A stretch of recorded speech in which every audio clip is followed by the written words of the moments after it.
സഖാക്കളെ, ആഗസ്റ്റ് 6 മുതൽ 8 വരെ തീയതികളിൽ ചേർന്ന പാർട്ടിയുടെ കേന്ദ്ര കമ്മിറ്റി യോഗം ഇന്ത്യൻ സ്വാതന്ത്ര്യത്തിൻ്റെ 75-ാം വാർഷികം ആചരിക്കണമെന്ന് തീരുമാനിക്കുകയുണ്ടായി. ഈ തീരുമാനത്തെപ്പറ്റി ചിലർ അത്ഭുതം പ്രകടിപ്പിക്കുകയുണ്ടായി. ഇത്തരമൊരു തീരുമാനത്തിൽ പാർട്ടിയുടെ കേന്ദ്ര കമ്മിറ്റി എത്തിച്ചേർന്നത് 3 പ്രധാനപ്പെട്ട കാരണങ്ങളാലാണ്. ഒന്ന്, കമ്മ്യൂണിസ്റ്റ് പാർട്ടിയുടെ രൂപീകരണം നടന്നത് 1920 ഒക്ടോബർ 17-നാണ്. ഈ കമ്മ്യൂണിസ്റ്റ് പാർട്ടിയുടെ രൂപീകരണത്തിൻ്റെ വാർഷികം ഇന്നിപ്പോൾ അഖിലേന്ത്യാ അടിസ്ഥാനത്തിൽ ആചരിച്ചു കൊണ്ടിരിക്കുകയാണ്. അതോട് ബന്ധപ്പെട്ടാണ് ഇന്ത്യൻ സ്വാതന്ത്ര്യത്തിൻ്റെ 75-ാം വാർഷികം വരുന്നത്. നമ്മുടെ സ്വാതന്ത്ര്യ സമരത്തിൽ വളരെ പ്രധാനപ്പെട്ട പങ്കാണ് കമ്മ്യൂണിസ്റ്റ് പാർട്ടി വഹിച്ചത്. ആ കമ്മ്യൂണിസ്റ്റ് പാർട്ടിയുടെ പങ്ക് ജനങ്ങളുടെ ഇടയിൽ പ്രചരിപ്പിക്കാൻ ഈ അവസരത്തെ പ്രയോജനപ്പെടുത്തണം. രണ്ടാമത്തെ പ്രധാനപ്പെട്ട കാര്യം, ഇന്നിപ്പോൾ ആചരിക്കുന്നത് 75-ാം വാർഷികമാണ്. സ്വാതന്ത്ര്യ സമരത്തിൻ്റെ പ്രതീക്ഷകൾ എത്രത്തോളം രാജ്യത്ത് നടപ്പാക്കാനായി എന്നത് സംബന്ധിച്ച് വിലയിരുത്താൻ കഴിയുന്ന ഒരു പ്രധാനപ്പെട്ട സന്ദർഭമായും ഞങ്ങളിതിനെ കാണുന്നു. മൂന്നാമത്തെ കാര്യം, നാം നേടിയ സ്വാതന്ത്ര്യം ഏറ്റവും വലിയ വെല്ലുവിളികളെ നേരിട്ടുകൊണ്ടിരിക്കുകയാണ്. ജനജീവിതം, നമ്മുടെ നാടിൻ്റെ ജനാധിപത്യ വ്യവസ്ഥ, മതനിരപേക്ഷത, സ്വാതന്ത്ര്യം എന്നിവയെല്ലാം സ്വാതന്ത്ര്യ സമര പാരമ്പര്യമില്ലാത്ത ഇന്നത്തെ RSS BJP ഭരണാധികാരികൾ കടന്നാക്രമിച്ചു കൊണ്ടിരിക്കുകയാണ്. ഈ കടന്നാക്രമണത്തിൽ നിന്ന് നമ്മുടെ നാടിൻ്റെ സ്വാതന്ത്ര്യത്തെ, ജനാധിപത്യ വ്യവസ്ഥയെ, മതനിരപേക്ഷതയെ, ജനങ്ങളുടെ ജീവിതത്തെ സംരക്ഷിക്കാൻ ഒരു വലിയ ജനകീയ സമരം നമ്മുടെ രാജ്യത്ത് ആവശ്യമാണ്. ഈ ആവശ്യം ജനങ്ങളോട് പറയാനുള്ള ഒരവസരമായി ഈ ആചരണക്കാലത്തെ ഉപയോഗപ്പെടുത്തണമെന്നതാണ് കമ്മ്യൂണിസ്റ്റ് പാർട്ടി ഓഫ് ഇന്ത്യ മാർക്സിസ്റ്റ് കാണുന്നത്. ഞാൻ നേരത്തെ സൂചിപ്പിച്ചു, 1920 ഒക്ടോബർ 17-നാണ് കമ്മ്യൂണിസ്റ്റ് പാർട്ടിയുടെ രൂപീകരണം നടന്നത്. ഒരു കൊല്ലം കഴിഞ്ഞപ്പോഴാണ് കോൺഗ്രസിൻ്റെ 36ാമത് വാർഷിക സമ്മേളനം ഗുജറാത്തിലെ അഹമ്മദാബാദിൽ വെച്ച് ചേരുന്നത്. ആ സമ്മേളനത്തിൽ ഇന്ത്യൻ സ്വാതന്ത്ര്യത്തെപ്പറ്റിയുള്ള കമ്മ്യൂണിസ്റ്റ് പാർട്ടി അഭിപ്രായങ്ങൾ ഒരു ലഘുലേഖയിലൂടെ പ്രചരണം നടത്തുകയുണ്ടായി. ആ ലഘുലേഖ തയ്യാറാക്കിയത് കമ്മ്യൂണിസ്റ്റ് പാർട്ടിയുടെ രൂപീകരണ സമ്മേളനത്തിൽ സംബന്ധിച്ച MN റായിയും അബനി മുഖർജിയുമായിരുന്നു. ആ ലഘുലേഖയിൽ കമ്മ്യൂണിസ്റ്റ് പാർട്ടി മുമ്പോട്ട് വെച്ചത് പൂർണ്ണ സ്വാതന്ത്ര്യം ഇന്ത്യക്ക് വേണം എന്നതാണ്. അങ്ങനെ ഇന്ത്യ രാജ്യത്ത് ആദ്യമായി പൂർണ്ണ സ്വാതന്ത്ര്യത്തിൻ്റെ മുദ്രാവാക്യം മുഴക്കിയത് കമ്മ്യൂണിസ്റ്റുകാരാണ്. അതുമാത്രമല്ല, കമ്മ്യൂണിസ്റ്റ് പാർട്ടി മുമ്പോട്ട് വെച്ചത് വെള്ളക്കാർ പോയി ഇന്ത്യക്കാർ വരുന്നു എന്നതുകൊണ്ട് മാത്രം നാടിൻ്റെ പ്രശ്നങ്ങൾക്കാകെ പരിഹാരം കാണാനാവുകയില്ല. നമ്മുടെ നാട്ടിൽ നിലനിൽക്കുന്ന ചൂഷണം, മേധാവിത്വം, ഇതെല്ലാം അവസാനിക്കേണ്ടത് ആവശ്യമാണ്. മുതലാളിമാരുടെ ചൂഷണമുണ്ട്, ഭൂപ്രഭുക്കന്മാരുടെ ചൂഷണമുണ്ട്, അതുപോലെ ജാതീയമായ മേധാവിത്വവും അടിച്ചമർത്തലും ചൂഷണവുമുണ്ട്. ഇവയെല്ലാം ഇല്ലാതാക്കാനാവണം. ആ നിലയിൽ സ്വാതന്ത്ര്യത്തിൻ്റെ ഉള്ളടക്കം സംബന്ധിച്ച് നമുക്ക് വ്യക്തമായ ധാരണയുണ്ടാവണം. അതിൻ്റെ സാമ്പത്തികമായ ഉള്ളടക്കം, സാമൂഹ്യമായ ഉള്ളടക്കം, രാഷ്ട്രീയമായ ഉള്ളടക്കം, സാംസ്കാരികമായ ഉള്ളടക്കമടക്കം വ്യക്തമായ ധാരണ ഉണ്ടാവണം. അത് സംബന്ധിച്ച് ചർച്ചകൾ നടക്കണം എന്ന കാര്യവും കമ്മ്യൂണിസ്റ്റുകൾ മുന്നോട്ട് വെക്കുകയുണ്ടായി. അതുമാത്രവുമല്ല, സ്വാതന്ത്ര്യ സമരത്തെ ഒരു ബഹുജന സമരമാക്കി വളർത്തേണ്ടത് ആവശ്യമാണ്. അങ്ങനെ ബഹുജന സമരമാക്കുമ്പോൾ മാത്രമാണ് നമുക്ക് സ്വാതന്ത്ര്യം നേടാനാവുക. നമ്മുടെ നാട്ടിലെ തൊഴിലാളികളെ, കൃഷിക്കാരെ, വിദ്യാർത്ഥികളെ, യുവജനങ്ങളെ, വനിതകളെ, ആദിവാസി ജനവിഭാഗങ്ങളെ, അതുപോലെ പട്ടികജാതി ജനവിഭാഗങ്ങളെ, ഈ നിലയിൽ നമ്മുടെ രാജ്യത്തിലെ എല്ലാ ജനവിഭാഗങ്ങളെയും അവരുടെ അവകാശങ്ങളെപ്പറ്റി ബോധമുള്ളവരാക്കി സംഘടിതരാക്കി ഈ സ്വാതന്ത്ര്യ സമരത്തിൽ നമുക്ക് അണിനിരത്താനാവണം. അപ്പോഴാണ് സ്വാതന്ത്ര്യ സമരം ബഹുജന സമരമാവുന്നത്. അപ്പോൾ മാത്രമേ നമുക്ക് സ്വാതന്ത്ര്യം ലഭിക്കൂ. ഇന്ന് സ്വാതന്ത്ര്യ സമരം ഒരുപിടി ബുദ്ധിജീവികളുടെ ചട്ടക്കൂട്ടിൽ ഒതുങ്ങി നിൽക്കുകയാണ്. ഇതിന് മാറ്റം വരുത്തണമെന്നതും കമ്മ്യൂണിസ്റ്റുകൾ ഈ കോൺഗ്രസിൻ്റെ സമ്മേളനത്തിൽ അവതരിപ്പിച്ച ലഘുലേഖയിൽ പരാമർശിച്ചിരുന്നു. ഈ ലഘുലേഖയിൽ നിന്ന് ആവേശം ഉൾക്കൊണ്ട് മൗലാന ഹസ്രത്ത് മൊഹാനിയും സ്വാമി കുമാരാനന്ദയും ഈ അഹമ്മദാബാദ് സമ്മേളനത്തിൽ ഒരു പ്രമേയം അവതരിപ്പിച്ചു. നമുക്ക് സ്വരാജ്യമാണ് വേണ്ടത്. എന്താ സ്വരാജ്യം? എല്ലാ വൈദേശിക നിയന്ത്രണങ്ങളിൽ നിന്നുമുള്ള പൂർണ്ണ സ്വാതന്ത്ര്യമാണ്. അങ്ങനെ ഇന്ത്യക്ക് പൂർണ്ണ സ്വാതന്ത്ര്യം വേണമെന്ന പ്രമേയം ഈ കോൺഗ്രസിൻ്റെ വാർഷിക സമ്മേളനത്തിൽ കമ്മ്യൂണിസ്റ്റുകൾ അവതരിപ്പിക്കുകയുണ്ടായി. അനുകൂലമായ വലിയ അഭിപ്രായം ആ സമ്മേളനത്തിൽ ഉയർന്നു വന്നു. പക്ഷെ കോൺഗ്രസിൻ്റെ നേതൃത്വത്തിന് ഇത്തരമൊരു പ്രമേയം അന്ന് പാസ്സാക്കുന്നതിനോട് ഇഷ്ടമില്ലായിരുന്നു. അതുകൊണ്ട് ഈ പ്രമേയത്തെ എതിർക്കാൻ അവർ നിയോഗിച്ചത് മഹാത്മാഗാന്ധിയെയാണ്. മഹാത്മാഗാന്ധി ഈ പ്രമേയത്തെപ്പറ്റി പറഞ്ഞത് നിരുത്തരവാദപരമായ പ്രമേയമാണ്. ഈ പ്രമേയം തന്നെ ഖേദിപ്പിക്കുന്നു എന്നും അദ്ദേഹം പരാമർശിക്കുകയുണ്ടായി. ആ പ്രമേയം അന്ന് പാസ്സാക്കാൻ കഴിഞ്ഞില്ല. തുടർന്നുള്ള സമ്മേളനങ്ങളിലും കമ്മ്യൂണിസ്റ്റ് പാർട്ടി സ്വാതന്ത്ര്യം സംബന്ധിച്ചുള്ള അതിൻ്റെ വീക്ഷണം കോൺഗ്രസിൻ്റെ വാർഷിക സമ്മേളനങ്ങളിൽ പ്രചരിപ്പിക്കുകയുണ്ടായി. 1922 ഗയാ സമ്മേളനം. ഗയാ സമ്മേളനത്തിലും ഇതുപോലുള്ള ലഘുലേഖ പ്രചരിപ്പിക്കുകയുണ്ടായി. പിന്നീട് ഗൗഹത്തി സമ്മേളനം നടന്നു. ആ ഗൗഹത്തി സമ്മേളനത്തിലും ഇതുപോലെയുള്ള പ്രമേയങ്ങൾ, ലഘുലേഖകൾ കമ്മ്യൂണിസ്റ്റുകാർ പ്രചരിപ്പിച്ചു. ജനങ്ങളുടെ അഭിപ്രായം പാർട്ടിയുടെ ധാരണകൾക്കനുസരിച്ച് വളർത്തിക്കൊണ്ടുവരാനുള്ള പരിശ്രമം തുടർച്ചയായി പാർട്ടി നടത്തിക്കൊണ്ടിരുന്നു എന്നതാണ്. 1927 മദിരാശിയിൽ വെച്ച് കോൺഗ്രസിൻ്റെ അഖിലേന്ത്യാ സമ്മേളനം ചേരുന്നത്. ആ സമ്മേളനത്തിൽ പൂർണ്ണ സ്വാതന്ത്ര്യത്തിൻ്റെ പ്രമേയം അവതരിപ്പിച്ചത് പണ്ഡിറ്റ് ജവഹർലാൽ നെഹ്റു ആയിരുന്നു. ആ പ്രമേയത്തെ പിന്താങ്ങിയത് കമ്മ്യൂണിസ്റ്റുകാരനായ ജോക്ക് ലേക്കർ ആയിരുന്നു. ആ ജോക്ക് ലേക്കർ കമ്മ്യൂണിസ്റ്റ് പാർട്ടിയുടെ വളരെ പ്രധാനപ്പെട്ട ഒരു പ്രവർത്തകനായിരുന്നു. 1929 ബ്രിട്ടീഷുകാരെടുത്ത മീററ്റ് ഗൂഢാലോചന കേസിലെ ഒരു പ്രതിയായിരുന്നു. അദ്ദേഹത്തെ ശിക്ഷിക്കുകയുണ്ടായി. 12 കൊല്ലക്കാലം നാടുകടത്താനാണ് ജോക്ക് ലേക്കറെ ബ്രിട്ടീഷ് കോടതി ശിക്ഷിച്ചത്. ആ നിലയിൽ സ്വാതന്ത്ര്യ സമരത്ത് പൂർണ്ണ സ്വാതന്ത്ര്യമാവണം എന്ന ആവശ്യം ഉന്നയിച്ച പ്രമേയത്തിന്, ജവഹർലാൽ നെഹ്റുവിൻ്റെ പ്രമേയത്തിന് കമ്മ്യൂണിസ്റ്റുകാരാണ് ശക്തിയായ പിന്തുണ നൽകാൻ തയ്യാറായത്. 1928 കൽക്കത്തയിൽ വെച്ച് കോൺഗ്രസിൻ്റെ സമ്മേളനം ചേർന്നു. അന്ന് കൽക്കത്തയിൽ തുണിമിൽ തൊഴിലാളികളുടെ ഒരു വലിയ പ്രകടനം നടത്തി കമ്മ്യൂണിസ്റ്റുകാർ. 19,000-ഓളം ആളുകൾ പങ്കെടുത്തു. അവരും ഉന്നയിച്ച മുദ്രാവാക്യം ഇന്ത്യക്ക് പൂർണ്ണമായ സ്വാതന്ത്ര്യം വേണമെന്നുള്ളതായിരുന്നു.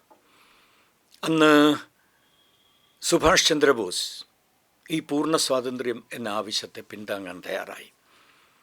പിന്നീട് 1930 കോൺഗ്രസിൻ്റെ വാർഷിക സമ്മേളനത്തിൽ വെച്ചാണ് പൂർണ്ണ സ്വാതന്ത്ര്യം എന്ന മുദ്രാവാക്യം അംഗീകരിക്കാൻ തയ്യാറാവുന്നത്. ആ നിലയിൽ പൂർണ്ണ സ്വാതന്ത്ര്യത്തെപ്പറ്റി ആദ്യമായി ഉന്നയിച്ചത് കമ്മ്യൂണിസ്റ്റുകളാണ്.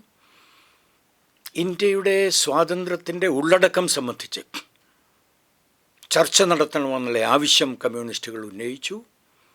അതുമാത്രമല്ല, വിവിധ ജനവിഭാഗങ്ങളെ അണിനിരത്തി സ്വാതന്ത്ര്യ സമരത്തിൽ പങ്കാളികളാക്കണമെന്ന ആവശ്യവും കമ്മ്യൂണിസ്റ്റുകൾ പ്രചരിപ്പിക്കുകയുണ്ടായി. പ്രചരിപ്പിക്കുക മാത്രമല്ല കമ്മ്യൂണിസ്റ്റുകൾ ചെയ്തത്, പ്രായോഗികമായ ഒട്ടനവധി പ്രവർത്തനങ്ങൾ നടത്തുകയുണ്ടായി. ഒരു വലിയ ജനകീയ സമരമാക്കി സ്വാതന്ത്ര്യ സമരത്തെ മാറ്റാൻ വലിയ സംഭാവനയാണ് കമ്മ്യൂണിസ്റ്റ് പാർട്ടി നൽകിയത്. ആൾ ഇന്ത്യ ട്രേഡ് യൂണിയൻ കോൺഗ്രസിൻ്റെ രൂപീകരണം നടന്നത് 1920-ലാണ്. വളരെ സജീവമായി കമ്മ്യൂണിസ്റ്റുകൾ ആ സംഘടനയ്ക്കകത്ത് പ്രവർത്തിച്ചു.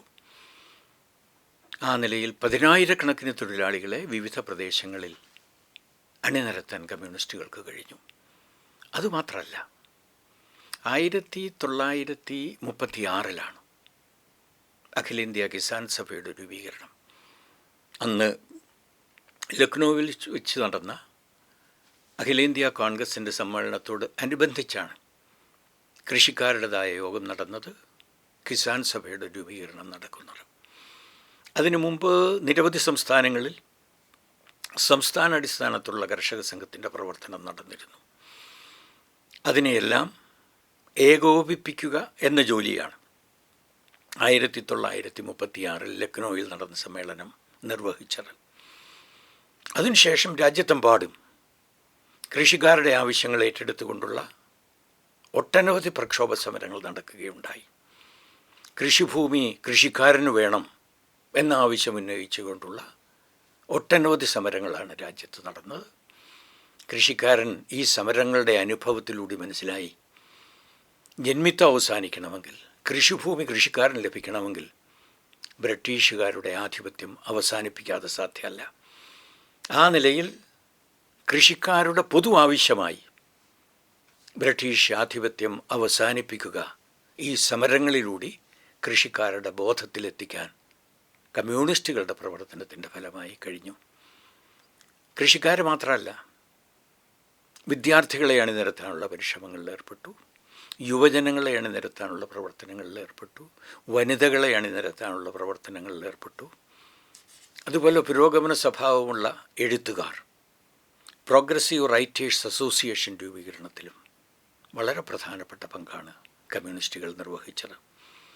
പീപ്പിൾസ് തിയേറ്റർ അസോസിയേഷൻ, അത് സംഘടിപ്പിക്കുന്നതിനും കമ്മ്യൂണിസ്റ്റുകൾ വളരെ പ്രധാനപ്പെട്ട പങ്ക് വഹിക്കുകയുണ്ടായി. അങ്ങനെ എല്ലാ വിഭാഗം ജനങ്ങളെയും അവരവരുടെ ആവശ്യങ്ങളുടെ അടിസ്ഥാനത്തിൽ സംഘടിപ്പിക്കാനും അവകാശബോധമുള്ളവരാക്കാനും ബ്രിട്ടീഷ് ആധിപത്യത്തിനെതിരായ പോരാട്ടത്തിൻ്റെ ആവശ്യകതയിലേക്ക് അവരെ എത്തിക്കാനും കമ്മ്യൂണിസ്റ്റുകളുടെ പ്രവർത്തനത്തിന് കഴിഞ്ഞു എന്നത് വളരെ പ്രധാനപ്പെട്ട ഒരു കാര്യമാണ്. അതുകൊണ്ടാണ് ബ്രിട്ടീഷുകാർ ഒന്നിനു പുറകെ മറ്റൊന്നായി കമ്മ്യൂണിസ്റ്റുകൾക്കെതിരായി ഗൂഢാലോചന കേസുകൾ എടുത്തത്. 1922 തന്നെ പെഷവാർ ഗൂഢാലോചന കേസ്, 1924 കാൺപൂർ ഗൂഢാലോചന കേസ്, 1929 ഞാൻ നേരത്തെ സൂചിപ്പിച്ചല്ലോ ജോക്ലേക്കറെ ശിക്ഷിച്ച കേസ്, മീററ്റ് ഗൂഢാലോചന കേസ്. അതുമാത്രവുമല്ല, 1920 മുതൽ കമ്മ്യൂണിസ്റ്റ് പാർട്ടിയെ നിയമവിരുദ്ധമാക്കുകയും ചെയ്തു. 10,000-കണക്കിന് കമ്മ്യൂണിസ്റ്റ് പാർട്ടി പ്രവർത്തകന്മാരെ അറസ്റ്റ് ചെയ്ത് ജയിലിലാക്കി. പോലീസ് മർദ്ദനം അനുഭവിക്കേണ്ടി വന്നു. ഒട്ടനവധി പേരെ തൂക്കിക്കൊല്ലുകയുണ്ടായി. നേരത്തെ പറഞ്ഞതുപോലെ 10,000-കണക്കിന് നമ്മുടെ കമ്മ്യൂണിസ്റ്റ് പ്രവർത്തകന്മാർ അവരുടെ ജീവിതത്തിൻ്റെ പ്രധാനപ്പെട്ട ഭാഗം ഇരുമ്പഴിക്കുള്ളിൽ കഴിയേണ്ടി വന്നു. പലരെയും നാടുകടത്തി. എന്നിരുന്നാലും നമ്മുടെ നാടിൻ്റെ സ്വാതന്ത്ര്യത്തിന് വേണ്ടിയിട്ടുള്ള സമരത്തിൽ കമ്മ്യൂണിസ്റ്റുകൾ ഉറച്ചു നിൽക്കുകയാണ് ഉണ്ടായത്. രണ്ടാം ലോകമഹായുദ്ധകാലത്ത് ഒരു ഘട്ടത്തിൽ കമ്മ്യൂണിസ്റ്റ് പാർട്ടി എടുത്ത നിലപാടുകൾ സംബന്ധിച്ച് ചില പോരായ്മകളുണ്ടായി എന്നത് ഞങ്ങൾ അംഗീകരിക്കുന്നു. ഇപ്പോൾ രണ്ടാം ലോകമഹായുദ്ധ കാലത്തെ പരിശോധിച്ചാൽ നമുക്ക് രണ്ടായി തിരിക്കാനാവും. 1939 സെപ്റ്റംബർ 1 രണ്ടാം ലോകമഹായുദ്ധം ആരംഭിക്കുന്നത്. അത് സാമ്രാജ്യത്വ ശക്തികൾ രണ്ട് ചേരിയായി നിന്നുകൊണ്ട് ലോകത്തെ വീണ്ടും വിഭജിക്കാൻ നടത്തിയ സമരമാണ്. സാമ്രാജ്യത്വ യുദ്ധമാണ്. ഈ യുദ്ധത്തിനെതിരായി ജനങ്ങളെ അണിനിരത്തണം. ആ യുദ്ധം പ്രഖ്യാപിച്ചതിനെ തുടർന്ന് 2 ദിവസം കഴിഞ്ഞപ്പോൾ ഇന്ത്യയിലെ വൈസ്രോയി ഈ യുദ്ധത്തിൽ ഇടപെടുന്നു എന്ന് പറഞ്ഞുകൊണ്ടുള്ള പ്രഖ്യാപനം നടത്തി. ഇതിനെല്ലാം എതിരായി ജനങ്ങളെ അണിനിരത്തുന്ന പ്രവർത്തനങ്ങളിൽ കമ്മ്യൂണിസ്റ്റുകൾ ഇന്ത്യയിലാകെ അണിനിരക്കുകയുണ്ടായി. ഇപ്പോൾ 1939 ഒക്ടോബർ 2 ബോംബെയിൽ നടന്ന പ്രകടനത്തിൽ 90,000-ഓളം ആളുകളെ അണിനിരത്താനായി എന്നതാണ്. സാമ്രാജ്യത്വ യുദ്ധത്തിനെതിരായിട്ടുള്ള ജനങ്ങളെ അണിനിരത്തലാണ്. ബോംബെയിൽ മാത്രമല്ല, കാൺപൂരിൽ നടന്നു, കൽക്കത്തയിൽ നടന്നു, ധൻബാദിൽ നടന്നു, ജാംഷഡ്പൂരിൽ നടന്നു, ആസാമിൽ നടന്നു, പറ്റ്നയിൽ നടന്നു. ഇന്ത്യയുടെ വിവിധ പ്രദേശങ്ങളിൽ സാമ്രാജ്യത്വ യുദ്ധത്തിനെതിരായി ജനങ്ങളെ കമ്മ്യൂണിസ്റ്റുകൾ അണിനിരത്തുകയുണ്ടായി. അതുപോലെ കേരളത്തിൽ വിവിധ പട്ടണങ്ങളിൽ ഈ സാമ്രാജ്യത്വ യുദ്ധത്തിനെതിരായി ജനങ്ങളെ അണിനിരത്തി. 1940 സെപ്റ്റംബർ 15 മലബാറിൽ ആകമാനം മർദ്ദന പ്രതിഷേധ ദിനം ആചരിച്ചത്. അതിൻ്റെ ഭാഗമായാണ് മൊറാഴ സംഭവം ഉണ്ടാവുന്നത്. ആ നിലയിൽ ഇന്ത്യയിലെമ്പാടും ഈ സാമ്രാജ്യത്വ യുദ്ധത്തിനെതിരായി ജനങ്ങളെ അണിനിരത്തുന്ന പ്രവർത്തനത്തിൽ കമ്മ്യൂണിസ്റ്റുകൾ വളരെ സജീവമായി അണിനിരക്കുകയുണ്ടായി. ഈ ഒരു സന്ദർഭത്തിലാണ് 1941 ജൂൺ 22 ജർമ്മനി സോവിയറ്റ് യൂണിയനെ ആക്രമിച്ചു. ഇതോടെ യുദ്ധത്തിൻ്റെ സ്വഭാവത്തിലൊരു മാറ്റമുണ്ടാകുന്നു. സോവിയറ്റ് യൂണിയനെ സംരക്ഷിക്കുക എന്നത് ലോകത്തിലെ പുരോഗമന ശക്തികളുടെ പ്രധാനപ്പെട്ട കടമയായി ഉയർന്നു വന്നു. കാരണം സോവിയറ്റ് യൂണിയൻ തൊഴിലാളി വർഗത്തിൻ്റെ ആദ്യത്തെ ഭരണകൂടമാണ്. എല്ലാ ചൂഷണ സമ്പ്രദായവും അവസാനിപ്പിച്ച ഭരണകൂടമാണ്. ലോകത്തെമ്പാടും നടക്കുന്ന സാമ്രാജ്യവിരുദ്ധ സമരങ്ങളെ കൈയയച്ച് സഹായിക്കുന്ന ഭരണകൂടമാണ്.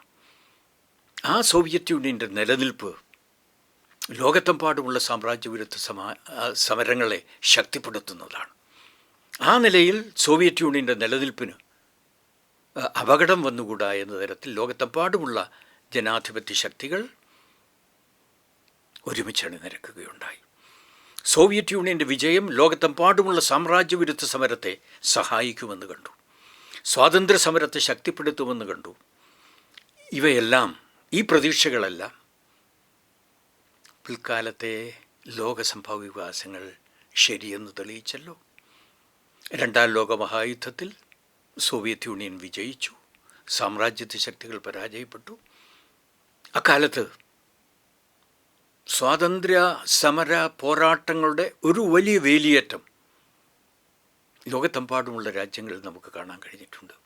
ഏഷ്യയിലുണ്ടായി, ആഫ്രിക്കയിലുണ്ടായി, ലാറ്റിൻ അമേരിക്കൻ രാജ്യങ്ങളുണ്ടായി, ദ്വീപസമൂഹങ്ങളിലുണ്ടായി, ലോകത്തെല്ലായിടത്തും ഉണ്ടായി. അതുമാത്രമല്ല,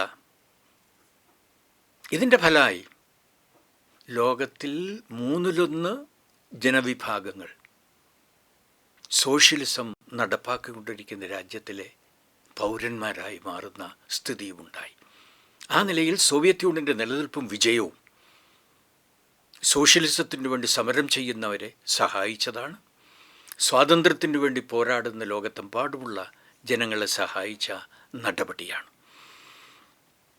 അക്കാലത്താണ് 1942 ആഗസ്റ്റ്, അന്ന് കോൺഗ്രസ് ഏകപക്ഷീയമായി ക്വിറ്റ് ഇന്ത്യ സമരം പ്രഖ്യാപിച്ചു. ഈ സമരം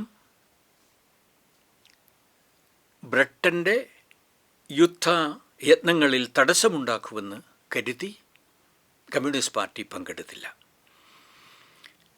ഈ കമ്മ്യൂണിസ്റ്റ് പാർട്ടിയുടെ നിലപാട് പാർട്ടിക്കകത്ത് ആശയക്കുഴപ്പമുണ്ടാക്കിയിട്ടുണ്ട്. ജനങ്ങളുടെ ഇടയിൽ ആശയക്കുഴപ്പമുണ്ടാക്കിയിട്ടുണ്ട്. ഫാസിസ്റ്റ് വിരുദ്ധ സമരത്തിന് പാർട്ടി നൽകിയ പിന്തുണ പൂർണ്ണമായും ശരിയായിരുന്നു. എന്നാൽ സാർവദേശീയ വൈരുദ്ധ്യങ്ങളെ നമ്മുടെ ദേശീയ വൈരുദ്ധ്യങ്ങളുമായി സംയോജിപ്പിക്കുന്ന കാര്യത്തിൽ പെശക് സംഭവിച്ചു. അത് ഫാസിസത്തിനെതിരായ സമരത്തിന് പിന്തുണ നൽകുന്നതോടൊപ്പം ദേശീയ ഗവൺമെൻറ് സ്ഥാപിക്കാൻ വേണ്ടി ബ്രിട്ടീഷ് ഗവൺമെൻറ്റിനെതിരായി സമ്മർദ്ദം തുടരേണ്ടതായിരുന്നു എന്നത് പിന്നീട് ഈ കഴിഞ്ഞകാല നടപടികളെ സംബന്ധിച്ചിടത്തോളം വിലയിരുത്തിക്കൊണ്ട് സ്വയം വിമർശനപരമായി കമ്മ്യൂണിസ്റ്റ് പാർട്ടി എത്തിച്ചേരുകയുണ്ടായി. ഇക്കാലത്തും കമ്മ്യൂണിസ്റ്റുകൾ, ഈ 2-3 കൊല്ലക്കാലത്ത് കമ്മ്യൂണിസ്റ്റുകൾ കൈയും കെട്ടി ഇരിക്കുകയായിരുന്നില്ല, ജനങ്ങളോടൊപ്പമായിരുന്നു, ജനകീയ വിഷയങ്ങൾ ഏറ്റെടുക്കുകയായിരുന്നു. അന്ന് വലിയ ക്ഷാമമുണ്ടായ കാലമാണ് ഇന്ത്യയിലെ വിവിധ സംസ്ഥാനങ്ങളിൽ. ഈ ക്ഷാമം അനുഭവിക്കുന്ന ജനങ്ങൾക്ക് എല്ലാ സഹായവും എത്തിക്കാൻ കമ്മ്യൂണിസ്റ്റുകളാണ് മുമ്പോട്ട് വന്നത്. അതുപോലെ കോളറയുണ്ടായി, വിഷൂചികയുണ്ടായി, മറ്റു മഹാമാരികളുണ്ടായി. ഈ കെടുതികളൊക്കെ അനുഭവിക്കുന്ന ജനവിഭാഗങ്ങളെ സഹായിക്കാൻ കമ്മ്യൂണിസ്റ്റുകൾ വളരെ സജീവമായി നമ്മുടെ രാജ്യത്ത് പ്രവർത്തിക്കുകയുണ്ടായി. അതുപോലെ ഉൽപ്പാദനം വർദ്ധിപ്പിക്കാൻ, പട്ടിണിയിൽ നിന്ന് ജനങ്ങളെ രക്ഷിക്കാൻ ക്രിയാത്മകമായ ഒട്ടനവധി പ്രവർത്തനങ്ങളിലും കമ്മ്യൂണിസ്റ്റുകൾ പങ്കെടുത്തു എന്നതാണ് യാഥാർത്ഥ്യം. അതുമാത്രവുമല്ല, സ്വാതന്ത്ര്യ സമരത്തിൽ ബ്രിട്ടീഷുകാർ അറസ്റ്റ് ചെയ്ത് ജയിലിലാക്കിയിരുന്ന തടവുകാരെ വിട്ടയക്കണമെന്ന ആവശ്യവും കമ്മ്യൂണിസ്റ്റുകൾ ഇക്കാലത്ത് ഉയർത്തുകയുണ്ടായി. 2ാം ലോകമഹായുദ്ധം കഴിഞ്ഞു. പിൽക്കാലത്ത് രാജ്യത്തെമ്പാടും ഉയർന്നു വന്ന ബഹുജന സമരങ്ങളിൽ മുൻപന്തിയിൽ കമ്മ്യൂണിസ്റ്റ് പാർട്ടി നിന്നു. അതുകൊണ്ടാണല്ലോ 1946 നാവിക കലാപത്തിൽ നാവികന്മാർ ത്രിവർണ്ണ പതാകയോടൊപ്പം ചെങ്കടിയും ഉയർത്താൻ തയ്യാറായത്. ആ നിലയിൽ സ്വാതന്ത്ര്യ സമരത്തിൽ വളരെ പ്രധാനപ്പെട്ട ഒരു പങ്കാണ് കമ്മ്യൂണിസ്റ്റുകൾ നിർവഹിച്ചത്. ഇന്ത്യയുടെ സ്വാതന്ത്ര്യം നേടിയെടുക്കുന്നതിന് ജനങ്ങളെ അണിനിരത്തുന്നതിൽ വളരെ പ്രധാനപ്പെട്ട പങ്ക് കമ്മ്യൂണിസ്റ്റുകൾ നിർവഹിക്കുകയുണ്ടായി. സ്വാതന്ത്ര്യപ്രാപ്തി, ആ സ്വാതന്ത്ര്യപ്രാപ്തി, അതിലെ പരിമിതികളെപ്പറ്റി കമ്മ്യൂണിസ്റ്റ് പാർട്ടി ചൂണ്ടിക്കാണിച്ചു. ജനങ്ങൾക്കല്ല അധികാരം ലഭിച്ചത്, മറിച്ച് നമ്മുടെ നാട്ടിലെ ബൂർഷ്വാ ഭൂപ്രഭുവർഗത്തിനും അതിൻ്റെ രാഷ്ട്രീയ കക്ഷിയായ കോൺഗ്രസിനുമാണ്. ആ പരിമിതി ചൂണ്ടിക്കാണിച്ചത് യാഥാർത്ഥ്യമാണെന്ന് പിൽക്കാലത്തെ സംഭവവികാസങ്ങൾ തെളിയിക്കുകയുമുണ്ടായി. ഇന്നിപ്പോൾ സ്വാതന്ത്ര്യപ്രാപ്തി തുടർന്ന് നമ്മുടെ രാജ്യത്ത് ഉയർന്നു വന്ന പ്രധാനപ്പെട്ട പ്രശ്നം, എങ്ങനെ ഇന്ത്യ രാജ്യത്തെ ഒരു ആധുനിക രാജ്യമാക്കി മാറ്റാനാവും. കാരണം നൂറ്റാണ്ടുകൾ നീണ്ടു നിന്ന വിദേശികളുടെ ചൂഷണത്തിന് വിധേയമായ രാജ്യമാണ്. സാമ്പത്തികമായി ഇന്ത്യ കൊള്ളയടിക്കപ്പെട്ടു, ഇന്ത്യക്കാർ പട്ടിണിക്കാരായി. വിപുലമായ ഇന്ത്യയിലെ പ്രദേശങ്ങളാകെ പിന്നോക്കത്തിലായി. മഹാമാരികൾ ഓരോ കൊല്ലവും വരുന്ന സ്ഥിതി നമ്മുടെ രാജ്യത്തുണ്ടായി. ഇതിനൊക്കെ അടിയന്തരമായ പരിഹാരം കാണണം. നമ്മുടെ രാജ്യത്തെ കാർഷികമായി അഭിവൃദ്ധിപ്പെടുത്തണം, വ്യാവസായികമായി അഭിവൃദ്ധിപ്പെടുത്തണം, പശ്ചാത്തല സൗകര്യങ്ങൾ ഉണ്ടാവണം, മെച്ചപ്പെട്ട റോഡുകൾ ഉണ്ടാവണം, റെയിൽവേ ഉണ്ടാവണം, വിമാന സഞ്ചാര സൗകര്യങ്ങൾ ഉണ്ടാവണം, കപ്പൽ സഞ്ചാര സൗകര്യങ്ങൾ ഉണ്ടാവണം, വാർത്താവിനിമയ സൗകര്യങ്ങൾ ഉണ്ടാവണം, വിദ്യാഭ്യാസ രംഗത്ത് വലിയ പുരോഗതി കൈവരിക്കേണ്ടത് ആവശ്യമാണ്, ആരോഗ്യരക്ഷാ രംഗത്ത് വലിയ പുരോഗതി കൈവരിക്കേണ്ടത് ആവശ്യമാണ്, ഇന്ത്യയിലെ ജനങ്ങൾക്ക് ആരോഗ്യകരമായ മെച്ചപ്പെട്ട പാർപ്പിട സൗകര്യങ്ങൾ ഉണ്ടാകേണ്ടത് ആവശ്യമാണ്, നമ്മുടെ സാംസ്കാരികമായ ആവശ്യങ്ങൾക്ക് പരിഹാരം കാണേണ്ടത് ആവശ്യമാണ്. ഇവയെല്ലാം അടിയന്തര ആവശ്യങ്ങളായി നമ്മുടെ രാജ്യത്തിൻ്റെ മുന്നിലേക്ക് ഉയർന്നു വന്നു. ഇവയ്ക്ക് എങ്ങനെയാണ് പരിഹാരം കാണാൻ കഴിയുക? തീർത്തും കൃഷിക്കാരുടെ ഒരു രാജ്യമാണ് ഇന്ത്യ രാജ്യം. അങ്ങനെ ഉള്ളൊരു രാജ്യത്ത് ഇതിനാവശ്യമായ ധനം കാർഷിക രംഗത്തെ പുരോഗതി കൊണ്ട് മാത്രമേ നമുക്ക് കൈവരിക്കാനാവൂ. ആകാശത്ത് നിന്ന് ധനം പൊഴിഞ്ഞു വീഴില്ല, അതുപോലെ ഭൂമിയിൽ നിന്ന് മുളച്ചു പൊന്തുകയുമില്ല. കാർഷിക രംഗത്തെ പുരോഗതി കൊണ്ട് നമുക്ക് ഇത് നേടിയെടുക്കാനാവണം. എങ്ങനെയാണ് ഈ കാർഷിക രംഗത്തെ പുരോഗതി നമുക്ക് കൈവരിക്കാനാവുക? അതിന് കാർഷിക ജനവിഭാഗങ്ങൾ 2 സ്വഭാവത്തിലുള്ളവരാണ്. കർഷക തൊഴിലാളികളും ദരിദ്ര കൃഷിക്കാരും ഇടത്തരം കൃഷിക്കാരും അങ്ങനെ ഉള്ള ജനവിഭാഗമാണ് മഹാഭൂരിപക്ഷം. അതുപോലെ ഭൂപ്രഭുക്കന്മാരുണ്ട്, ധനിക കൃഷിക്കാരുണ്ട്. കർഷക ജനവിഭാഗങ്ങളിൽ ന്യൂനപക്ഷമാണ്. ഇവരെ ആരെ ആശ്രയിച്ചു വേണം കാർഷിക രംഗത്ത് പുരോഗതി കൈവരിക്കേണ്ടത് എന്ന പ്രശ്നമാണ് സ്വാതന്ത്ര്യത്തെ തുടർന്ന് ഭരണാധികാരികളുടെ മുന്നിൽ ഉയർന്നു വന്നത്. കാരണം വ്യവസായ പുരോഗതിക്ക് ആവശ്യമായ മൂലധനം നമുക്ക് ആവശ്യമാണ്. വ്യവസായങ്ങൾക്ക് ആവശ്യമായ അസംസ്കൃത പദാർത്ഥങ്ങൾ നമുക്ക് വേണം. വ്യവസായശാലകളിൽ പണിയെടുക്കുന്ന തൊഴിലാളികൾക്ക് കുറഞ്ഞ ചിലവിൽ ഭക്ഷണം കിട്ടാൻ ആവശ്യമായ സൗകര്യമുണ്ടാവണം. അതുമാത്രമല്ല, വ്യാവസായിക ഉൽപ്പന്നങ്ങൾ വാങ്ങാനുള്ള വാങ്ങൽ ശേഷി ജനങ്ങൾക്കുണ്ടാവണം. ഇതെല്ലാം കാർഷിക രംഗത്തെ പുരോഗതി കൊണ്ട് മാത്രമേ നമുക്ക് കൈവരിക്കാനാവൂ. അതിന് ഏത് ജനവിഭാഗത്തെ ആശ്രയിക്കണം? നമ്മുടെ ഭരണവർഗങ്ങൾ ബൂർഷ്വാ ഭൂപ്രഭു വർണ്ണവർഗങ്ങളായതുകൊണ്ട് അവർ ധനിക വിഭാഗത്തെ ആശ്രയിച്ച് ഈ പുരോഗതി നേടാം എന്ന് തീരുമാനിക്കുകയുണ്ടായി. ആ നിലയിൽ ഭൂപ്രഭുക്കന്മാരുടെ, ധനിക കൃഷിക്കാരുടെ നിക്ഷേപിക്കാനുള്ള കരുത്തിനെ ആശ്രയിച്ചുകൊണ്ടുള്ള കാർഷിക പുരോഗതി, ഇതാണ് യഥാർത്ഥത്തിൽ നമ്മുടെ രാജ്യത്തിലെ എല്ലാ പ്രതിസന്ധികൾക്കും കാരണം. വേണ്ടിയിരുന്നത് മഹാഭൂരിപക്ഷം വരുന്ന കർഷക ജനവിഭാഗങ്ങളുടെ സർഗശക്തിയെ കട്ടഴിച്ചുവിട്ട് വലിയ കാർഷിക പുരോഗതി കൈവരിക്കുക. ഇത് നാടിനെയാകെ വിപ്ലവകരമായി മാറ്റിത്തീർക്കുമായിരുന്നു. അത്തരം ഒരു സമീപനം സ്വീകരിക്കാൻ ഈ മുതലാളി ഭൂപ്രഭു ഭരണാധികാരികൾ തയ്യാറായില്ല എന്നതാണ് നമ്മുടെ രാജ്യത്തിൻ്റെ പിൽക്കാലത്തെ എല്ലാ പ്രതിസന്ധിക്കുമുള്ള പ്രധാനപ്പെട്ട കാരണം. ഇന്നിപ്പോൾ സ്വാതന്ത്ര്യ സമരത്തിൻ്റെ ലക്ഷ്യങ്ങൾ നമ്മുടെ ഭരണഘടനയിൽ വളരെ വ്യക്തമായി അടയാളപ്പെടുത്തിയിട്ടുണ്ട്. എന്തെല്ലാം പ്രതീക്ഷകളാണ് സ്വാതന്ത്ര്യ സമരകാലത്തുണ്ടായിരുന്നത്, എന്തെല്ലാം ലക്ഷ്യങ്ങളാണ് ഉണ്ടായിരുന്നത്, വളരെ വ്യക്തമായി ഭരണഘടന സൂചിപ്പിക്കുന്നു. മൗലിക തത്വങ്ങളെ പരാമർശിക്കുന്ന ഭാഗം, നിർദ്ദേശക തത്വങ്ങളെ പരാമർശിക്കുന്ന ഭാഗം, അതുപോലെ കർത്തവ്യങ്ങളെ പരാമർശിക്കുന്ന ഭാഗത്തെല്ലാം ഇക്കാര്യങ്ങൾ ആലേഖനം ചെയ്തിട്ടുണ്ട്. അതുമാത്രമല്ല, ഭരണഘടന പ്രഖ്യാപിച്ചത് ഇന്ത്യ രാജ്യമെന്നത് ഒരു മതനിരപേക്ഷ രാഷ്ട്രമായിട്ടാണ്. ഞാൻ ഭാരതത്തിൻ്റെ ഭരണഘടനയുടെ ആമുഖം വായിക്കാം.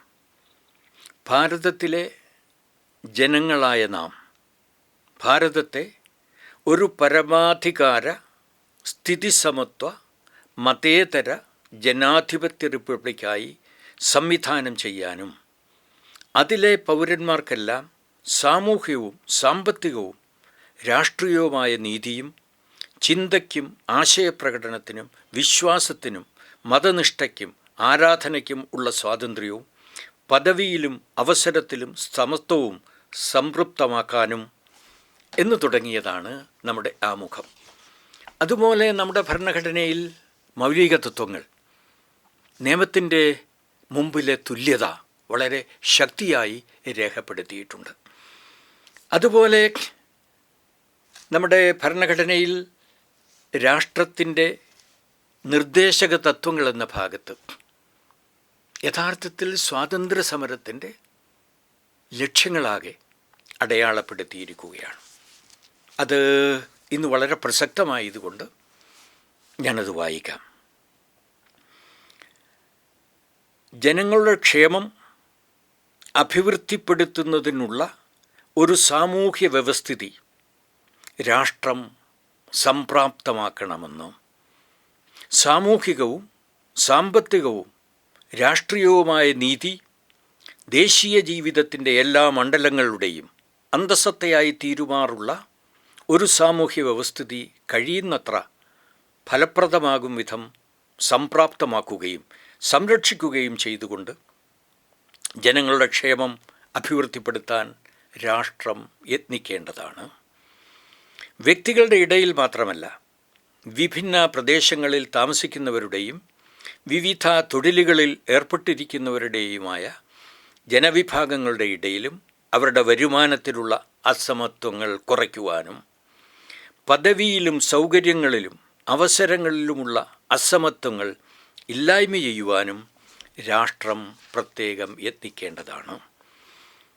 39-ാമത്തെ അനുച്ഛേദം രാഷ്ട്രം അനുവർത്തിക്കേണ്ട ചില നയതത്വങ്ങൾ. രാഷ്ട്രം പ്രത്യേകിച്ച് പൗരന്മാർക്ക്, പുരുഷന്മാർക്കും സ്ത്രീകൾക്കും ഒരുപോലെ മതിയായ ഉപായങ്ങൾക്ക് അവകാശമുണ്ടായിരിക്കുക.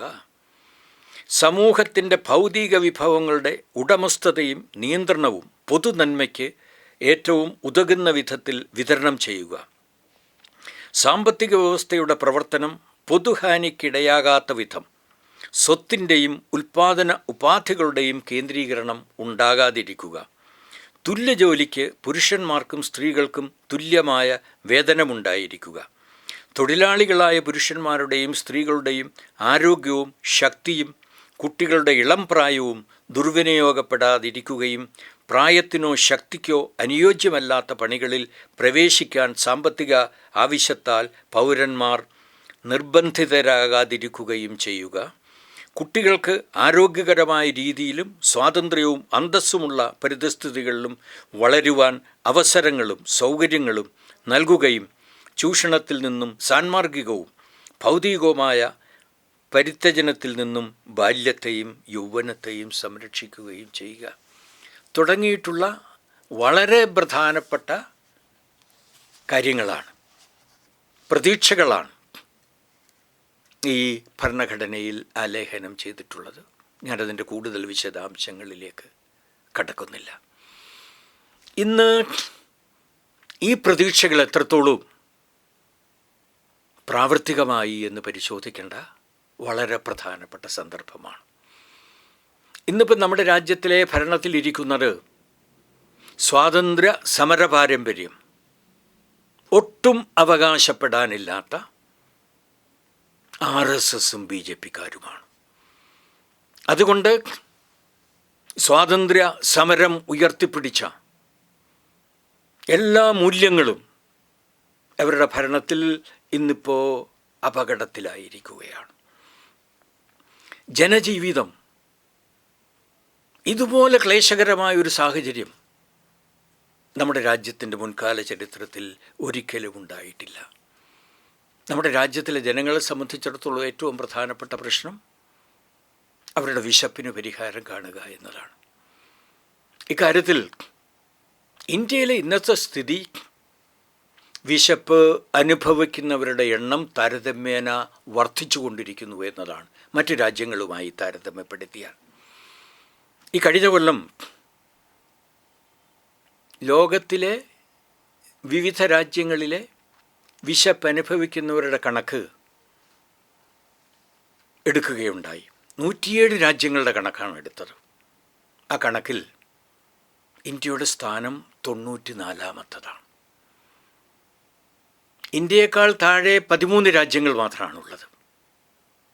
ആ നിലയിൽ വിശപ്പ് അനുഭവിക്കുന്നവർ ഏറെ പാർക്കുന്ന ഒരു രാജ്യമായി നമ്മുടെ രാജ്യം മാറിക്കൊണ്ടിരിക്കുകയാണ്. ഈ സംഘടന അഭിപ്രായപ്പെട്ടത് ഇന്ത്യയിലെ സ്ഥിതിവിശേഷം അങ്ങേയറ്റം ഗൗരവതരമാണെന്നാണ്. അതുപോലെ ദേശീയ കുടുംബാരോഗ്യ സർവേ എന്താ അവരുടെ പരിശോധന തെളിയിക്കുന്നത്? വൻതോതിൽ നമ്മുടെ രാജ്യത്തെ ജനങ്ങൾക്ക് പോഷകാഹാരത്തിൻ്റെ കുറവുണ്ട്. അതിൻ്റെ ഫലമായി ഒട്ടനവധി രോഗങ്ങൾ ജനങ്ങളെ ബാധിക്കുന്നു. ശിശു മരണങ്ങളുടെ എണ്ണം വർദ്ധിച്ചുകൊണ്ടിരിക്കുന്നു.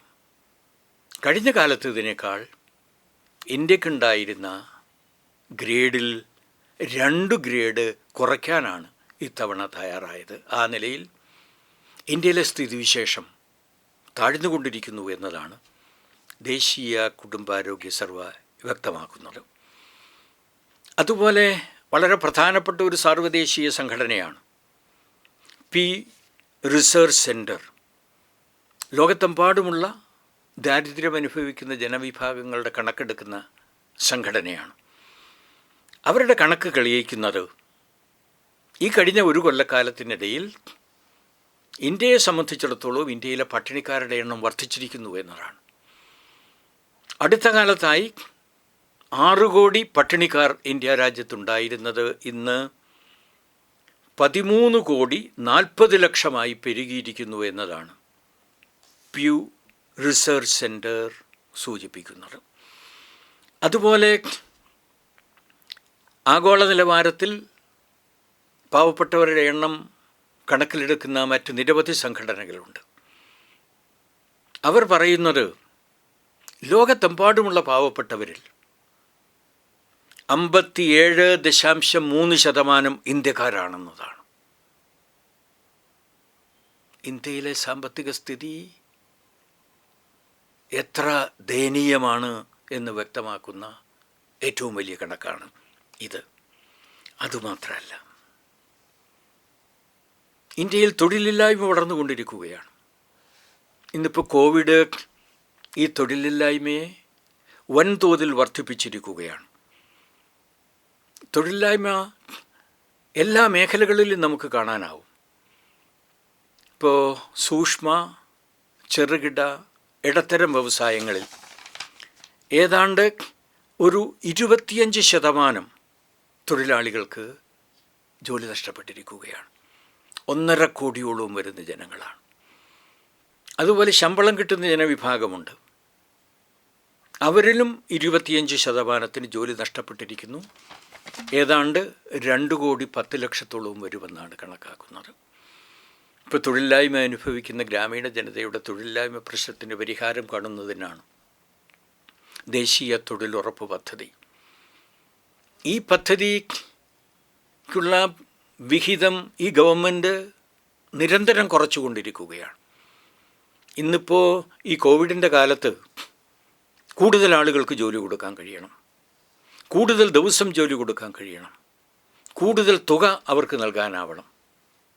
അതിന് പകരമായി ഈ ഗവൺമെൻറ് ചെയ്യുന്നത് ഇക്കാര്യത്തിലുള്ള പദ്ധതി വിഹിതം കുറയ്ക്കുക എന്നതാണ്. 34% ഗവൺമെൻറ് ഇക്കൊല്ലം തൊഴിലുറപ്പ് പദ്ധതിക്കുള്ള വിഹിതത്തിൽ കുറവ് വന്നിരിക്കുന്നത്. ഇതും സ്വാഭാവികമായും നമ്മുടെ തൊഴിലില്ലായ്മ വൻതോതിൽ വർദ്ധിക്കുന്നതിന് ഇടവരും. അതുമാത്രമല്ല, കുതിച്ചു കയറുന്ന വിലക്കയറ്റം ജനജീവിതത്തെ കൂടുതൽ ദുസ്സഹമാക്കിക്കൊണ്ടിരിക്കുകയാണ്. ഗവൺമെൻറ്റിൻ്റെ നയസമീപനങ്ങളാണ് വില കയറുന്നതിന് ഇടവരുത്തിയിട്ടുള്ളത്. എല്ലാ നിത്യോപയോഗ സാധനങ്ങളുടെയും വില വർദ്ധിച്ചിരിക്കുകയാണ്.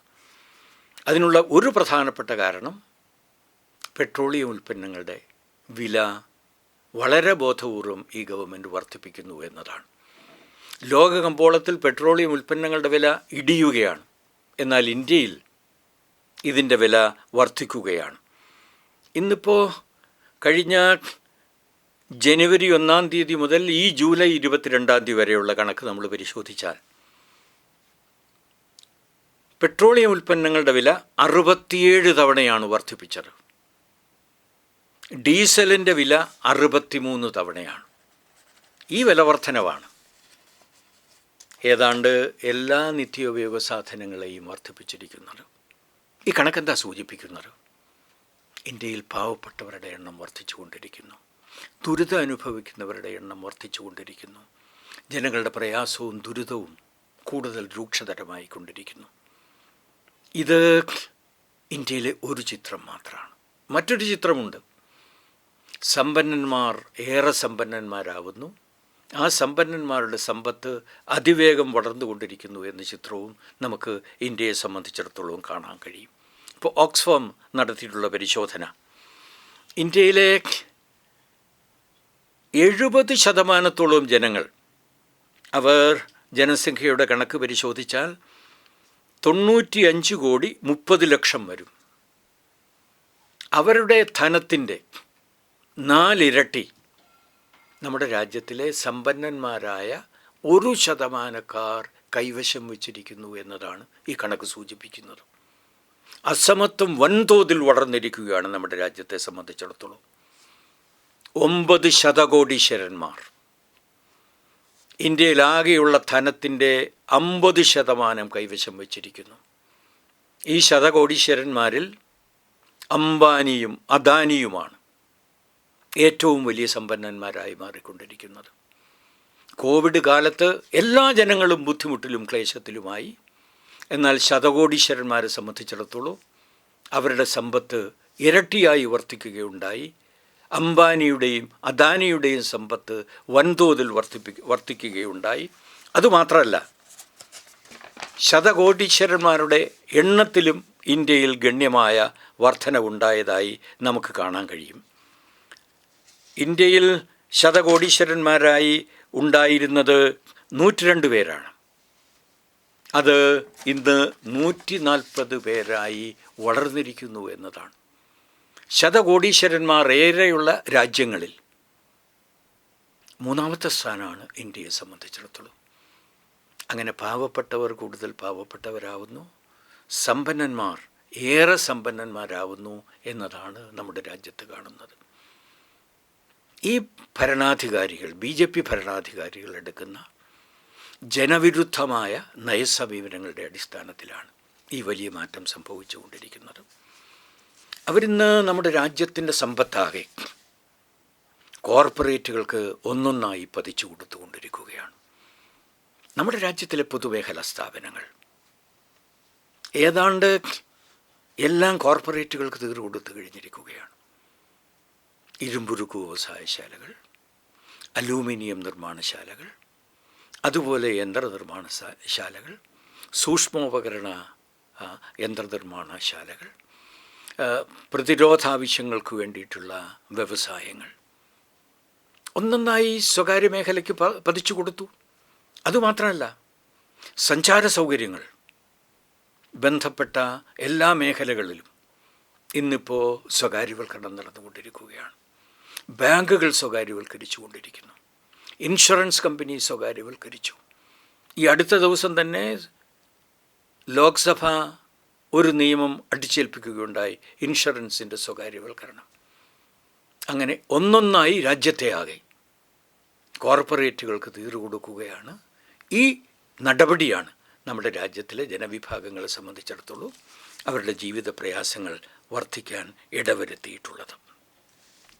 ഇതുമാത്രമല്ല, ഈ ഗവൺമെൻറ് എടുക്കുന്ന രാഷ്ട്രീയ നയങ്ങൾ നമ്മുടെ രാജ്യത്തിലെ ജനാധിപത്യ വ്യവസ്ഥയെ, നമ്മുടെ രാജ്യത്തിൻ്റെ മതനിരപേക്ഷതയെ അങ്ങേയറ്റം അപകടത്തിലാക്കിയിരിക്കുകയാണ്. ഈ ദേശീയ സ്വാതന്ത്ര്യ സമരം ഒരു ജനാധിപത്യ രാജ്യമാക്കി നമ്മുടെ രാജ്യത്തെ വളർത്തിക്കൊണ്ടുവരാൻ നടത്തിയ പോരാട്ടമാണ്. ബ്രിട്ടീഷ് ആധിപത്യത്തിന് എതിരായ പോരാട്ടത്തിൻ്റെ ലക്ഷ്യം അതാണ്. എന്താ ഈ ഭരണാധികാരികൾ ജനാധിപത്യത്തിൻ്റെ പരമോന്നത സമിതിയായ പാർലമെൻറ്റിനോട് എടുക്കുന്ന സമീപനം? പാർലമെൻറ്റ് ചർച്ച സമ്മതിക്കുന്നില്ല. പ്രമേയം അവതരിപ്പിക്കാനുള്ള പാർലമെൻറ്റ് അംഗങ്ങളുടെ അവകാശം സംരക്ഷിക്കാൻ നടപടികൾ എടുക്കുന്നില്ല. ഇക്കഴിഞ്ഞ പാർലമെൻറ്റ് സമ്മേളനം പരിശോധിച്ചാൽ മതി. ഒട്ടനവധി നിയമങ്ങൾ പാസാക്കുകയുണ്ടായി, ഒട്ടനവധി തീരുമാനങ്ങൾ എടുക്കുകയുണ്ടായി. ഒരു ചർച്ചയും നടന്നില്ല. പ്രതിപക്ഷങ്ങൾ വളരെ പ്രധാനപ്പെട്ട ചില വിഷയങ്ങൾ സംബന്ധിച്ച് ചർച്ചകൾ നടത്തണമെന്ന് ആവശ്യപ്പെടുകയുണ്ടായി. പാർലമെൻറ്റ് അതിനാണ് ജനങ്ങളുടെ ആവശ്യങ്ങൾ, അവകാശങ്ങൾ ഇതൊക്കെ ഉന്നയിക്കാനും സംരക്ഷിക്കാനുമുള്ള സമിതിയാണ്. ചില പ്രധാനപ്പെട്ട വിഷയങ്ങൾ സംബന്ധിച്ച് രാജ്യത്ത് ചർച്ച നടക്കണം. പക്ഷേ അതിന് നമ്മുടെ മന്ത്രിസഭ അനുവാദം നൽകിയില്ല എന്നതാണ്, സമ്മതിച്ചില്ല എന്നതാണ്. അങ്ങനെ പാർലമെൻറ്റിൻ്റെ അധികാരങ്ങളും അവകാശങ്ങളും എക്സിക്യൂട്ടീവ് നമ്മുടെ രാജ്യത്ത് കവർന്നെടുത്തുകൊണ്ടിരിക്കുകയാണ്. വളരെ പ്രധാനപ്പെട്ട നിയമങ്ങൾ പരിശോധന നടക്കുന്നില്ല, ചർച്ച നടക്കുന്നില്ല. മുമ്പെല്ലാം നിയമങ്ങൾ സംബന്ധിച്ച് പരിശോധിക്കാനുള്ള പാർലമെൻ്ററി സമിതിയുണ്ട്. ദീർഘകാലം ചർച്ച നടക്കും, സംസ്ഥാനങ്ങളിൽ പോയി ചർച്ച നടക്കും. അത്തരമൊരു ചർച്ചയും ഇപ്പോൾ BJP ഭരണം സമ്മതിക്കുന്നില്ല എന്നതാണ്. പാർലമെൻറ്റിനെ നോക്കുകുത്തിയാക്കി മാറ്റിക്കൊണ്ട് ഭൂരിപക്ഷം ഉപയോഗിച്ച് അവർ മുമ്പോട്ട് ഭരണം നീക്കിക്കൊണ്ടിരിക്കുകയാണ്. അതുപോലെ നമ്മുടെ രാജ്യത്തിലെ ജനാധിപത്യ വ്യവസ്ഥയിലെ വളരെ പ്രധാനപ്പെട്ട ഒരു സ്ഥാപനമാണ് സുപ്രീം കോടതിയും നീതിന്യായ വ്യവസ്ഥയാകെ തന്നെയും ജനങ്ങൾ തമ്മിലുള്ള തർക്കത്തിന് പരിഹാരം കാണുന്ന സമിതിയാണ്. ജനങ്ങളും ഗവൺമെൻറ്റും തമ്മിലുള്ള തർക്കപ്രശ്നത്തിന് തീരുമാനമെടുക്കേണ്ട സമിതിയാണ്. ഗവൺമെൻറ്റുകൾ തമ്മിലുള്ള തർക്ക വിഷയത്തിനും തീർപ്പ് കൽപ്പിക്കേണ്ടത് സുപ്രീം കോടതി നീതിന്യായ വ്യവസ്ഥയുമാണ്. അതുമാത്രമല്ല, ഭരണഘടനയെ വ്യാഖ്യാനിക്കുന്നത് അവരാണ്. നിയമങ്ങൾ ഭരണഘടനാനുസൃതമാണോ അല്ലയോ എന്ന് തീരുമാനിക്കുന്നത് അവരാണ്. ഗവൺമെൻറ് ഉത്തരവുകൾ ഭരണഘടനയ്ക്ക് അനുസരിച്ചാണോ അല്ലയോ എന്ന് തീരുമാനിക്കാനുള്ള അവകാശമുള്ളത് സുപ്രീം കോടതിക്കാണ്. ഈ നിലയിൽ ഇന്ത്യയിലെ ജനാധിപത്യ വ്യവസ്ഥയിൽ പാർലമെൻറ്റ് കഴിഞ്ഞാൽ വളരെ പ്രധാനപ്പെട്ട ഒരു ചുമതല നിർവഹിക്കുന്ന സമിതിയാണ് സുപ്രീം കോടതി, അതുപോലെ നീതിന്യായ വ്യവസ്ഥ. സുപ്രീം കോടതിയുടെ അധികാരങ്ങളും അവകാശങ്ങളും സ്വതന്ത്രമായി വിനിയോഗിക്കാൻ ഈ ഗവൺമെൻറ് സമ്മതിക്കുന്നില്ല എന്നതും ഒരു പ്രധാനപ്പെട്ട വസ്തുതയാണ്. മറ്റൊരു പ്രധാനപ്പെട്ട നമ്മുടെ ജനാധിപത്യ വ്യവസ്ഥയിലെ സ്ഥാപനമാണ് ഇലക്ഷൻ കമ്മീഷൻ. നമ്മുടെ തെരഞ്ഞെടുപ്പ് സ്വതന്ത്രമാവണം, നീതിപൂർവമാവണം. അതിന് ഉറപ്പുവരുത്താനുള്ള ചുമതലയാണ് തെരഞ്ഞെടുപ്പ് കമ്മീഷനിൽ നിക്ഷിപ്തമായിരിക്കുന്നത്. ആ തെരഞ്ഞെടുപ്പ് കമ്മീഷനെയും ഗവൺമെൻറ് വരുതിയിലാക്കിയിരിക്കുകയാണ്. ഗവൺമെൻറ്റിൻ്റെ ഇംഗിതമനുസരിച്ച് പ്രവർത്തിക്കുന്ന ഒരു സമിതിയായി ഇന്നിപ്പോൾ ഇലക്ഷൻ കമ്മീഷനെ മാറ്റിയിരിക്കുകയാണ്. BJPയുടെ രാഷ്ട്രീയ താൽപ്പര്യമനുസരിച്ചാണ് തെരഞ്ഞെടുപ്പ് തീയതികൾ നിശ്ചയിക്കുന്നത്. ആ നിലയിൽ തെരഞ്ഞെടുപ്പിൻ്റെ തന്നെ സ്വതന്ത്ര സ്വഭാവം ഈ BJP ഭരണത്തിൻ്റെ ഇടപെടലുകളുടെ അടിസ്ഥാനത്തിൽ ഇല്ലാതായിക്കൊണ്ടിരിക്കുന്നതും നമുക്ക് കാണാനാവും. മറ്റൊന്ന് നമ്മുടെ ഭരണഘടനയിലെ ഫെഡറൽ സംവിധാനമാണ്. നമ്മുടെ രാജ്യത്തിൻ്റെ വൈവിധ്യങ്ങളെ അംഗീകരിച്ചുകൊണ്ടുള്ള ഫെഡറൽ സംവിധാനം. ഈ ഫെഡറൽ സംവിധാനത്തിനെതിരായിട്ടുള്ള കടന്നാക്രമണവും ഇന്നിപ്പോൾ നമ്മുടെ BJP ഭരണം ഇന്നിപ്പോൾ ശക്തിപ്പെടുത്തിയിരിക്കുകയാണ്. ഒട്ടനവധി നിയമങ്ങൾ ഈ ഫെഡറൽ സംവിധാനത്തെ തകർത്തുകൊണ്ട് പാസ്സാക്കാൻ ഈ ഗവൺമെൻറ് മുമ്പോട്ട് വന്നു. ഇപ്പോൾ 3 കർഷക നിയമങ്ങൾക്കെതിരായിട്ടുള്ള സമരം രാജ്യവ്യാപകമായി നടത്തിക്കൊണ്ടിരിക്കുകയാണ്. സംസ്ഥാനങ്ങളുടെ അധികാരത്തിലും അവകാശത്തിലും പെടുന്ന വിഷയമാണ്. കേന്ദ്ര ഗവൺമെൻറ് ഏറ്റെടുത്തിരിക്കുകയാണ്. ഒരു വിദ്യാഭ്യാസ നയം കേന്ദ്ര ഗവൺമെൻറ് സംസ്ഥാനങ്ങളുമായി കൂടിയാലോചിക്കാതെ പാസ്സാക്കിയിരിക്കുകയാണ്. അതുപോലെ സഹകരണം സംസ്ഥാനങ്ങളുടെ അധികാരത്തിൽ വരുന്നതാണ്. ആ സംസ്ഥാനങ്ങളുടെ അധികാരം കവർന്നെടുത്തിരിക്കുകയാണ്. GST നിയമത്തിൽ വരുത്തിയിട്ടുള്ള മാറ്റം സംസ്ഥാനങ്ങളുടെ അധികാരം കേന്ദ്രം അവിടെയും കവർന്നെടുത്തിരിക്കുകയാണ്. ഒന്നൊന്നായി സംസ്ഥാനങ്ങൾക്കുള്ള അധികാരം കവർന്നെടുത്ത് ഫെഡറൽ സംവിധാനത്തെ ആകെ അട്ടിമറിച്ചു കൊണ്ടിരിക്കുകയാണ്. പാർലമെൻറ്റിനെ നോക്കുകുത്തിയാക്കുന്നു. അതുപോലെ നീതിന്യായ വ്യവസ്ഥയെ ഗവൺമെൻറ്റിൻ്റെ തടങ്കലിലാക്കുന്നു. ഇലക്ഷൻ കമ്മീഷനെ ഭരണകർത്താക്കളുടെ വരുതിയിലാക്കുന്നു. ഫെഡറൽ സംവിധാനത്തെ അട്ടിമറിക്കുന്നു. ഈ തരത്തിൽ നമ്മുടെ രാജ്യത്തിലെ ജനാധിപത്യ വ്യവസ്ഥ അങ്ങേ അറ്റം ഇന്ന് അപകടത്തിലായിരിക്കുകയാണ് ഈ ഭരണാധികാരികളുടെ നടപടികളുടെ അടിസ്ഥാനത്തിൽ. ഇന്നിപ്പോൾ ഈ അടുത്ത ദിവസം പുറത്തു വന്നിട്ടുള്ളൊരു വിവരമാണ് ഇസ്രായേലിൻ്റെ ചാരവിഭാഗത്തിൻ്റെ ഒരു പ്രത്യേക സംവിധാനമാണ് പെഗാസസ്. ആ സംവിധാനത്തിൻ്റെ സ്വതന്ത്രമായി പ്രവർത്തിക്കാനുള്ള സൗകര്യം ഇന്ത്യ രാജ്യത്ത് ചെയ്തു കൊടുത്തിരിക്കുന്നു എന്നതാണ്. ഇത് സംബന്ധിച്ചൊരു ചർച്ച നടക്കണം. പാർലമെൻറ്റിൽ പ്രതിപക്ഷം ആവശ്യപ്പെട്ടു, പക്ഷേ ചർച്ചയ്ക്ക് ഗവൺമെൻറ് തയ്യാറായില്ല. പാർലമെൻറ്റിൽ ചർച്ച നിഷേധിച്ചുകൊണ്ടുള്ള തീരുമാനമാണ് ഈ ഗവൺമെൻറ് എടുത്തത്. ഇന്ന് എത്ര ആളുകളുടെ ഫോൺ വിവരങ്ങളാണ് ഈ പെഗാസസിനെ ഉപയോഗിച്ചുകൊണ്ട് ഗവൺമെൻറ് ചോർത്തിയെടുത്തത്. രാജ്യത്തിൻ്റെ സുരക്ഷയടക്കം അപകടത്തിലാക്കുന്നതാണ്. ഇസ്രയേലാണ് ഇത് ചെയ്തുകൊണ്ടിരിക്കുന്നത്. ലോക ജനതയ്ക്കറിയാം ഇസ്രയേലിൻ്റെ സമ്പ്രദായത്തെപ്പറ്റി. ആ നിലയിൽ ഇസ്രായേലിൻ്റെ ഈ ചാര സംവിധാനത്തെ ഉപയോഗപ്പെടുത്തി ജനങ്ങളുടെ ജനാധിപത്യ അവകാശവും പൗരാവകാശവും സ്വകാര്യതയും ഈ BJP ഭരണം ഇന്നിപ്പോൾ കടന്നാക്രമിച്ചു കൊണ്ടിരിക്കുകയാണ്. അതുമാത്രമല്ല, നമ്മുടെ നാട്ടിലെ അന്വേഷണ ഏജൻസികളുണ്ട്. സെൻട്രൽ ബ്യൂറോ ഓഫ് ഇൻവെസ്റ്റിഗേഷൻ വളരെ പ്രധാനപ്പെട്ട അന്വേഷണ ഏജൻസിയാണ്. എൻഫോഴ്സ്മെൻറ്റ് ഡയറക്ടറേറ്റ് വളരെ പ്രധാനപ്പെട്ട അന്വേഷണ ഏജൻസിയാണ്. സെൻട്രൽ വിജിലൻസ് കമ്മീഷനുണ്ട്, ഇൻഫർമേഷൻ കമ്മീഷനുണ്ട്. ഇത്തരം സമിതികളെല്ലാം ഇന്ന് കേന്ദ്ര ഗവൺമെൻറ്റിൻ്റെ രാഷ്ട്രീയ ഉപകരണങ്ങളാക്കി മാറ്റി തീർത്തിരിക്കുകയാണ്. ഇന്നിപ്പോൾ BJPക്കകത്തുള്ള ആളുകളെ തന്നെ ഉറപ്പിച്ചു നിർത്താൻ, പ്രതിപക്ഷത്ത് ഉള്ള ആളുകളെ ഭീഷണിപ്പെടുത്തി കാലുമാറ്റിക്കാൻ, സംസ്ഥാന ഗവൺമെൻറ്റുകളെ അട്ടിമറിക്കാൻ CBIയെയും എൻഫോഴ്സ്മെൻറ്റ് ഡയറക്ടറേറ്റിനെയും ഇൻകം ടാക്സ് വിഭാഗത്തെയുമെല്ലാം കേന്ദ്ര ഗവൺമെൻറ് ഉപയോഗപ്പെടുത്തിക്കൊണ്ടിരിക്കുകയാണ്. മധ്യപ്രദേശത്തിലെ സംസ്ഥാന ഗവൺമെൻറ്റിനെ അട്ടിമറിക്കാൻ അവർ പ്രയോജനപ്പെടുത്തി. കർണാടകയിലെ ഗവൺമെൻറ്റിനെ അട്ടിമറിക്കാൻ ഇത്തരം സമ്പ്രദായം ഉപയോഗപ്പെടുത്തിയിട്ടുണ്ട്. മറ്റ് നിരവധി സംസ്ഥാനങ്ങളിൽ ഭീഷണിപ്പെടുത്താനും കാലുമാറ്റിക്കാനും ഗവൺമെൻറ്റിൻ്റെ രാഷ്ട്രീയ ഉപകരണമാക്കി CBIയെയും എൻഫോഴ്സ്മെൻറ്റ് ഡയറക്ടറേറ്റിനെയും മാറ്റിത്തീർത്തിരിക്കുന്നു എന്നതാണ്. ജനങ്ങൾക്ക് ഈ സമിതികളിലൊക്കെയുള്ള വിശ്വാസം നഷ്ടപ്പെട്ടിരിക്കുകയാണ്. നീതിന്യായ വ്യവസ്ഥയിൽ വിശ്വാസം നഷ്ടപ്പെട്ടിരിക്കുന്നു. തെരഞ്ഞെടുപ്പ് കമ്മീഷനിൽ വിശ്വാസം നഷ്ടപ്പെട്ടിരിക്കുന്നു.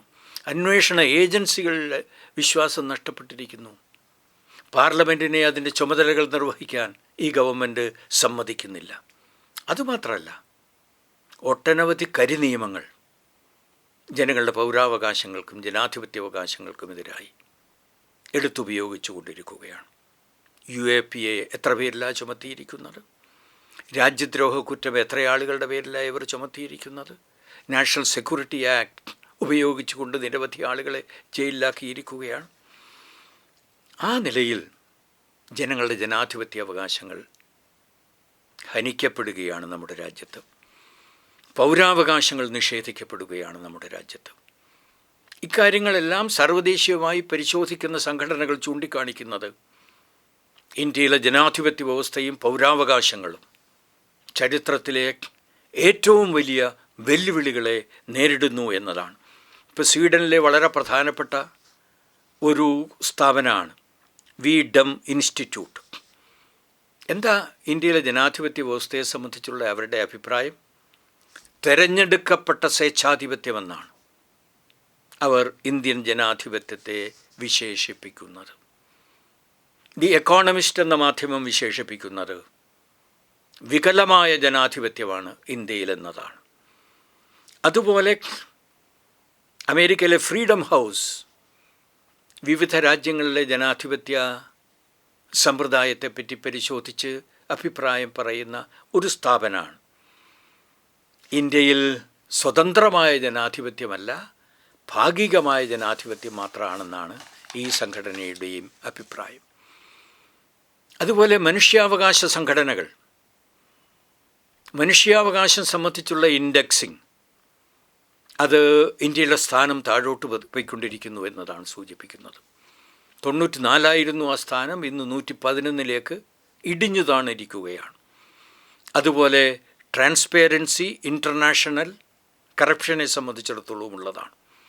അതും അക്കാര്യത്തിലും ഇന്ത്യയുടെ സ്ഥാനം 6 സ്ഥാനം താഴോട്ട് പോയിരിക്കുന്നു എന്നതാണ്. അങ്ങനെ ജനാധിപത്യ അവകാശങ്ങളും പൗരാവകാശങ്ങളും ഒന്നൊന്നായി കവർന്നെടുക്കുന്നു എന്നതാണ് ഇന്ത്യയിൽ നാം അനുഭവിക്കുന്നത്.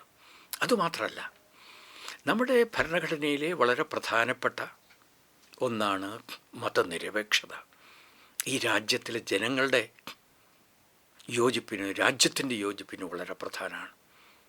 വ്യത്യസ്ത മതവിശ്വാസികൾ ഒരുമിച്ച് പാർക്കുന്ന രാജ്യമാണ് ഇന്ത്യ രാജ്യം.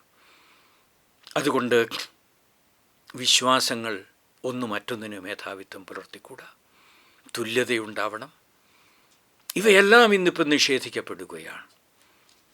മതനിരപേക്ഷ രാഷ്ട്രമെന്നിടത്ത് നിന്ന് നമ്മുടെ രാഷ്ട്രത്തെ ഹിന്ദു രാഷ്ട്രമാക്കി മാറ്റാനുള്ള ഒന്നിനു പുറകെ മറ്റൊന്നായിട്ടുള്ള നടപടികളാണ് ഈ BJP ഭരണം നമ്മുടെ രാജ്യത്ത് എടുത്തുകൊണ്ടിരിക്കുന്നത്.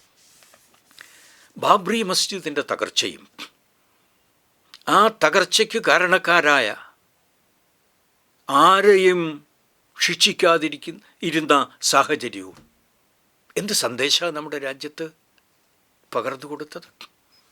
നമ്മുടെ രാജ്യത്ത് മതന്യൂനപക്ഷങ്ങളുടെ ആരാധനാലയങ്ങൾക്ക് സംരക്ഷ ഉണ്ടാവില്ല എന്ന സന്ദേശമാണ് ബോധപൂർവം ഈ BJP ഭരണം മതന്യൂനപക്ഷങ്ങളുടെ ഇടയിൽ പ്രചരിപ്പിക്കുന്നത്. അതുമാത്രമല്ല, ഇന്നിപ്പോൾ അയോധ്യ ക്ഷേത്രം ഗവൺമെൻറ്റിൻ്റെ ചുമതലയിലാണ് പണിയുന്നത്.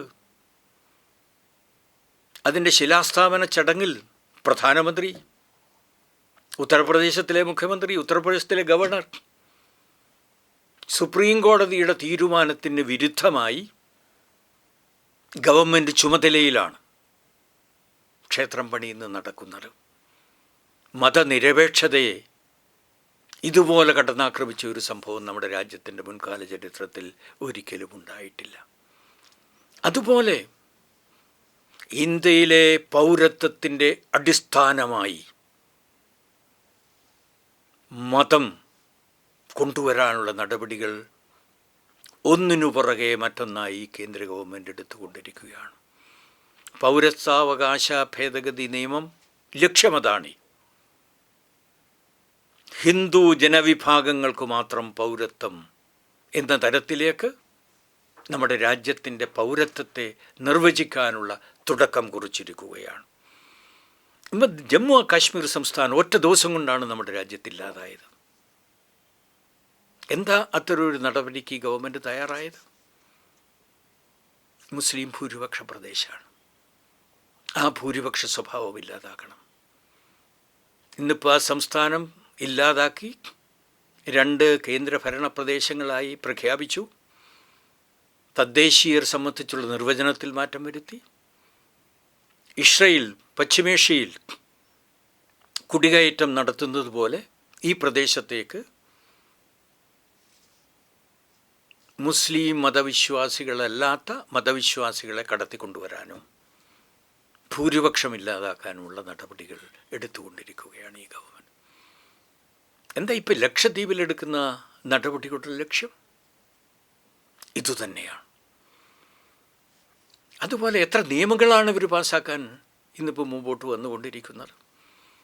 ഇപ്പോൾ ചെറുപ്പക്കാർ പരസ്പരം ഇഷ്ടപ്പെട്ടു എന്ന് വരും, വിവാഹം കഴിച്ചു എന്ന് വരും. വ്യത്യസ്ത മതവിശ്വാസികൾ വിവാഹം കഴിച്ചുകൂടാ, ലവ് ജിഹാദാണ്. ഇപ്പോൾ കേരളത്തിൽ വരെ വന്ന് യോഗി ആദിത്യനാഥിന് അത്തരമൊരു നിയമം കേരളത്തിൽ പാസ്സാക്കണമെന്ന് ഈ തെരഞ്ഞെടുപ്പ് കാലത്ത് പറയാൻ ധൈര്യമുണ്ടായി. അത്തരം നിയമം നിരവധി സംസ്ഥാനങ്ങളിൽ പാസ്സാക്കി കഴിഞ്ഞിരിക്കുകയാണ്.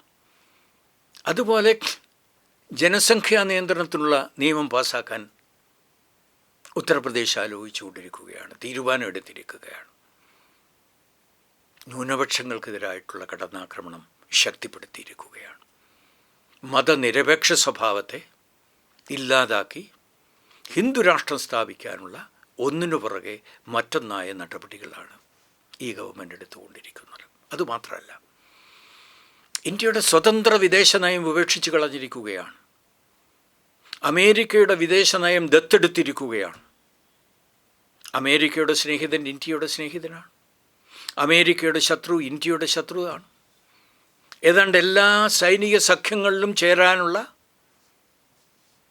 നടപടികൾ തുടങ്ങിക്കഴിഞ്ഞിരിക്കുകയാണ് ഇന്ത്യയെ സംബന്ധിച്ചിടത്തോളം. വളരെ അപകടകരമാണ്. അതുമാത്രമല്ല, ഇന്ത്യ എല്ലാ അയൽ രാജ്യങ്ങളുമായി ഇന്നിപ്പോൾ തർക്കത്തിലാണ്, സംഘർഷത്തിലാണ്. മുമ്പുള്ളായ എല്ലാ സഖ്യങ്ങളിൽ നിന്നും ഏതാണ്ട് ഇന്ത്യ ഒറ്റപ്പെട്ടിരിക്കുകയാണ്. സാർക്ക് വളരെ പ്രധാനപ്പെട്ടതാണ്. ഇന്ത്യയുടെ ചുറ്റുപാടുമുള്ള 8 രാജ്യങ്ങൾ ചേർന്ന ഒരു സഖ്യമായിരുന്നു. ഫലത്തിൽ ഇന്നിപ്പോൾ ഇന്ത്യയെ അവിടെ നിന്ന് പുറത്താക്കിയിരിക്കുകയാണ്. അതുപോലെ ബംഗാൾ ഉൾക്കടലിൻ്റെ സമീപത്തുള്ള രാജ്യങ്ങളുടെ ഒരു പുതിയ സഖ്യം നിലവിൽ വന്നിരിക്കുന്നു. ഇന്ത്യയെ ഒഴിവാക്കിയിരിക്കുകയാണ്. കാരണം തികച്ചും അമേരിക്കൻ അനുകൂല നിലപാട് ഇന്ത്യ സ്വീകരിക്കുന്നു എന്നതാണ് നമ്മുടെ അയൽ രാജ്യങ്ങളുടെ ആക്ഷേപം. ഇത് ഇന്ത്യയുടെ സുരക്ഷയ്ക്ക് വലിയ ഭീഷണി ഉയർത്തിയിരിക്കുകയാണ്.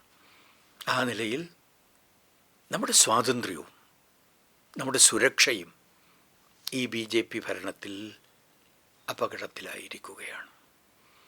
ഇന്നിപ്പോൾ നമ്മുടെ അടിയന്തരമായ ഒരു പ്രശ്നമാണ് കോവിഡിനെ നിയന്ത്രിക്കുന്ന കാര്യം. ഇക്കാര്യത്തിലും ഫലപ്രദമായ യാതൊരു നടപടിയും ഗവൺമെൻറ് എടുക്കുന്നില്ല. അതിവേഗത്തിൽ സാർവത്രികമായ വാക്സിനേഷൻ നടത്തിയെങ്കിൽ മാത്രമേ ഈ വിപത്തിൽ നിന്ന് ഇന്ത്യക്കാരെ രക്ഷിക്കാനാവൂ. അതിനുള്ള ശക്തിയായ നീക്കം ഗവൺമെൻറ് ഭാഗത്തു നിന്നും ഉണ്ടാവുന്നില്ല. അതിൻ്റെ ഫലമായി ആളുകൾ മരിക്കുക മാത്രമല്ല, നമ്മുടെ രാജ്യത്തിൻ്റെ സാമ്പത്തിക രംഗവും തകരാറായിക്കൊണ്ടിരിക്കുകയാണ്. പാവപ്പെട്ടവരുടെ ജീവിതം ദുസ്സഹമായിക്കൊണ്ടിരിക്കുകയാണ്.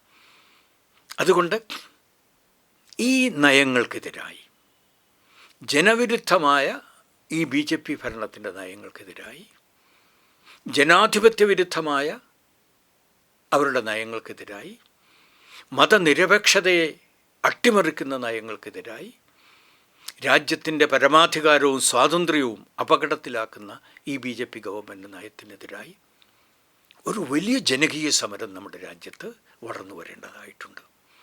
സ്വാതന്ത്ര്യ സമരം പോലെ തന്നെയുള്ള ഒരു വലിയ സമരം, ഒരു വലിയ യോജിപ്പ് നമ്മുടെ രാജ്യത്ത് വളർന്നു വരേണ്ടതായിട്ടുണ്ട്. ഈ സ്വാതന്ത്ര്യത്തിൻ്റെ 75-ാം വാർഷികം നമ്മെ ഓർമ്മിപ്പിക്കുന്നത് ഇതാണ്. സ്വാതന്ത്ര്യ സമരത്തിൻ്റെ മൂല്യങ്ങൾ അട്ടിമറിക്കപ്പെട്ടിരിക്കുകയാണ്. സംരക്ഷിക്കണമെങ്കിൽ ഒരു വലിയ ജനകീയ മുന്നേറ്റം നമ്മുടെ രാജ്യത്തുണ്ടാവണം. ആ നിലയിൽ ഈ 75-ാം വാർഷികത്തെ ഈ ഗവൺമെൻറ്റിൻ്റെ ജനവിരുദ്ധമായ, ജനാധിപത്യ വിരുദ്ധമായ, മതനിരപേക്ഷ വിരുദ്ധമായ നയസമീപനങ്ങൾക്കെതിരെ ഉള്ള ഒരു ജനങ്ങളുടെ മുന്നേറ്റം വളർത്തിക്കൊണ്ടുവരാൻ പ്രചരണത്തിൻ്റെ അവസരമായി ഉപയോഗപ്പെടുത്തണമെന്ന് മാത്രം പറഞ്ഞുകൊണ്ട് എൻ്റെ പ്രസംഗം അവസാനിപ്പിക്കുന്നു. നിങ്ങൾക്ക് അഭിവാദനങ്ങൾ.